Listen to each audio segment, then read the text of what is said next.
La semaine dernière, un des plus grands défilés militaires mondiaux s'est tenu à Pékin. Et je dois être honnête, cet événement a mis le monde entier en alerte. Pas parce que la Chine prévoit de déclencher une guerre ou d'attaquer qui que ce soit. Non, bien plus se passait en coulisses à Pékin, car ce défilé présentait des dizaines de milliers de soldats, des armes de pointe, et la première exposition publique complète de la triade nucléaire terrestre, maritime et aérienne de la Chine. Certains commentateurs occidentaux affirment que ce défilé vise à menacer les États-Unis ou à annoncer une invasion imminente de Taïwan. C'est faux. Leur objectif était bien plus stratégique. Les dirigeants chinois anticipent souvent les actions, et ce défilé visait à avertir les États-Unis d'arrêter leur escalade avec la Chine. Et devinez quoi ? Le gouvernement américain a déjà écouté.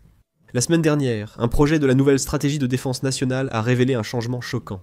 L'armée américaine donne désormais la priorité aux missions nationales et régionales, plutôt qu'à la lutte contre de grands adversaires comme la Chine et la Russie. Waouh, c'est intéressant. Un vrai revirement par rapport à la stratégie de pivot vers l'Asie lancée sous Obama il y a plus de 10 ans. Pendant des années, les médias occidentaux ont présenté la Chine comme la principale menace pour notre avenir. En réalité, la Chine demeure le premier partenaire commercial de plus de 120 pays. Sous la guerre commerciale de Trump, la Chine signe plus d'accords commerciaux que les États-Unis. Et la Chine se positionne comme un pays de stabilité dans un monde de chaos. Honnêtement, c'est un aveu du Pentagone que les États-Unis ne peuvent pas gagner une guerre conventionnelle contre la Chine. Je sais que c'est une affirmation audacieuse, mais elle ne se base pas sur ce que nous avons vu lors du défilé militaire de Pékin. De nombreux rapports du Pentagone la confirment. Et dans la vidéo d'aujourd'hui, nous allons aller à l'essentiel et analyser ce que ce défilé signifie réellement. Montrer pourquoi les États-Unis quittent l'Asie et expliquer l'avantage de l'armée chinoise. À tous, allons-y. Le problème avec le défilé militaire de Pékin, c'est que les médias occidentaux n'en comprennent pas le sens. Ils souhaitent diffuser des vidéos de dirigeants mondiaux à Pékin et les présenter comme une conspiration contre l'Occident. Mais en réalité, ce défilé a une signification bien plus profonde que ce récit. Vous voyez, le titre de ce défilé était la commémoration du 80e anniversaire de la victoire de la guerre de résistance du peuple chinois contre l'agression japonaise et de la guerre mondiale antifasciste. Cela a marqué la victoire de la Chine sur le Japon, qui avait envahi le pays pendant la Seconde Guerre mondiale. La Chine a payé un lourd tribut, perdant des dizaines de millions de vies dans la lutte contre le Japon impérial. Cependant, aux États-Unis, l'importante contribution de la Chine à la guerre est souvent négligée ou sous-estimée. Vous voyez, la guerre en Chine a commencé en 1937, soit 4 ans, avant que les États-Unis n'y entrent, en 1941, et une grande partie de ces combats a eu lieu sur le sol chinois. Pour les Chinois, cela paraît évident, beaucoup s'en souviennent encore, et des familles entières en ont été affectées. Beaucoup de Chinois ont des grands-parents qui ont soit combattu, soit été tués pendant la guerre. Bien compris en Chine. Cela est souvent oublié en Occident, notamment à cause du rôle du Japon comme allié clé des États-Unis durant la guerre froide. Cette altération de l'histoire a atteint les plus hauts niveaux du discours politique occidental. Un exemple frappant est une récente déclaration de Kaja Kallas, vice-présidente de la Commission européenne. Ces propos montrent comment la rhétorique anti-russe et anti-chinoise a faussé la compréhension occidentale de l'histoire.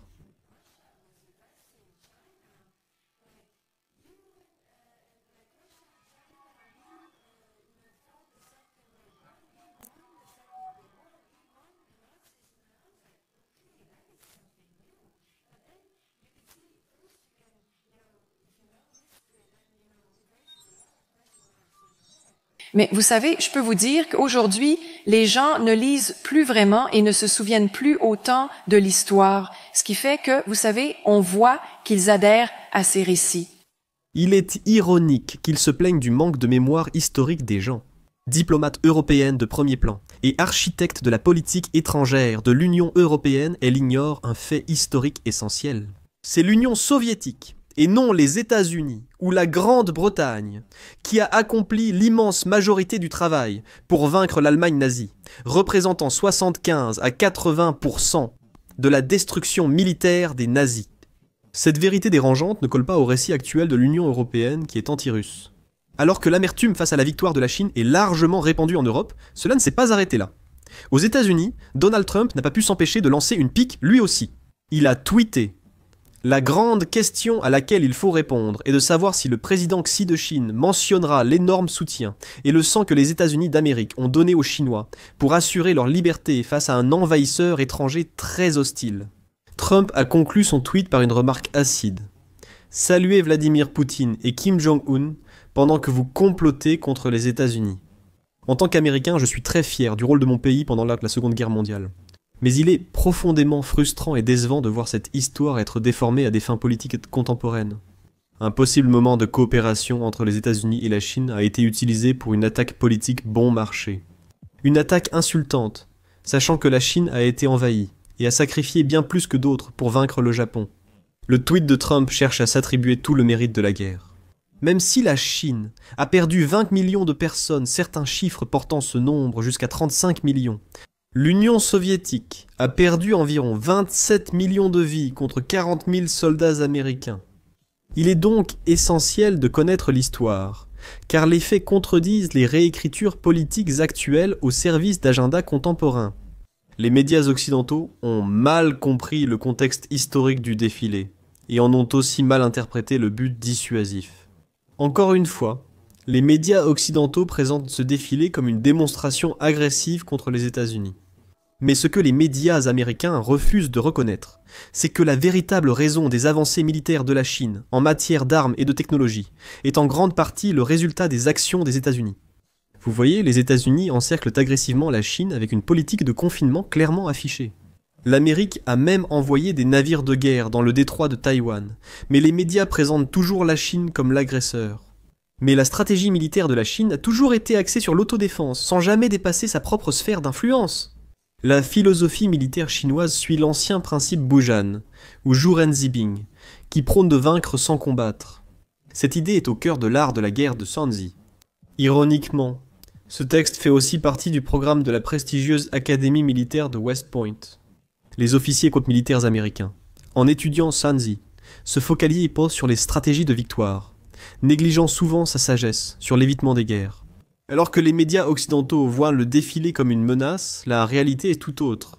Cette démonstration de force garantit la paix et envoie un message clair. Ne tentez rien, ce n'est pas une guerre à commencer. Les stratèges américains savent depuis des années qu'un conflit avec la Chine serait désastreux pour l'Amérique. Dans tous les jeux de guerre du Pentagone, les États-Unis sont clairement battus. Dans ces simulations, les missiles américains sont épuisés. En quelques jours, des milliers de soldats américains et des flottes entières sont anéantis. Tout cela sans atteindre aucun objectif significatif pour les États-Unis. Cela devrait être du bon sens. Les États-Unis sont à des milliers de kilomètres de la Chine, tandis que la Chine ne mènerait jamais une guerre en dehors de son propre territoire. Malgré cela, de nombreux think tanks anti-chinois et faucons de guerre, poussés par le complexe militaro-industriel, ont promu l'idée d'une guerre conventionnelle avec la Chine. Mais après avoir vu l'ampleur des avancées militaires de la Chine exposées lors de défilés comme celui-ci, même les faucons de guerre les plus ardents à Washington ont été forcés de faire face à la dure réalité. Une guerre avec la Chine serait imprudente et presque impossible à gagner. Les preuves d'une défaite évidente des États-Unis sont tout simplement trop accablantes pour être ignorées. Et par conséquent, l'attention s'est recentrée sur la sphère d'influence immédiate de l'Amérique, loin du fantasme d'une escalade du conflit avec la Chine.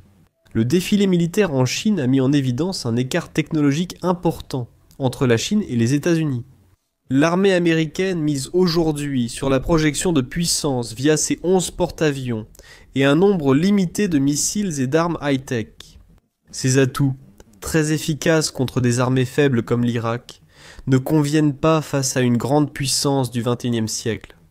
La guerre en Ukraine a déjà montré que les conflits comme modernes se mènent surtout avec des drones, la guerre électronique et des missiles avancés. Ces technologies modifient l'équilibre des pouvoirs, la quantité l'emportant sur la qualité. L'avantage va aux pays produisant massivement des drones et des missiles au bol et à bas coût, plutôt qu'à ceux misant sur les technologies les plus collégiales, les plus chères et avancées. Les États-Unis manquent de deux aspects clés de la guerre moderne, le bon type d'armes et la capacité de les produire en grande quantité. Les États-Unis ont sans doute les meilleurs porte-avions, chars et hélicoptères, mais ils restent inutiles face à la Chine. Des missiles hypersoniques en grand nombre pourraient couler un porte-avions avant qu'il atteigne les côtes chinoises.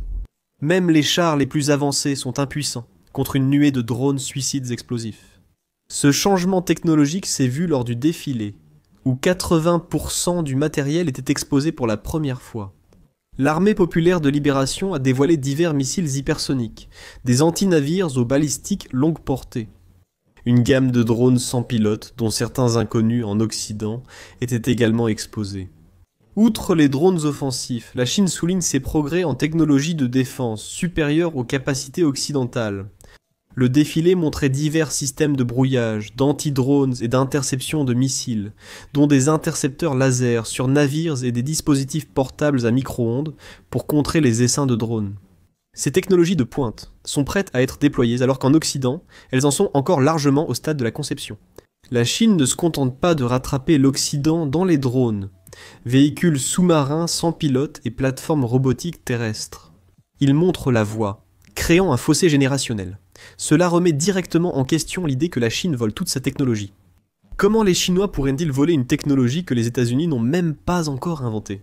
Au-delà de sa technologie avancée, la Chine peut produire ses armes en masse, en quantité bien supérieure aux États-Unis. La Chine, avec la plus grande capacité mondiale, produit 35% du total mondial, dépassant les 9 plus grands fabricants réunis.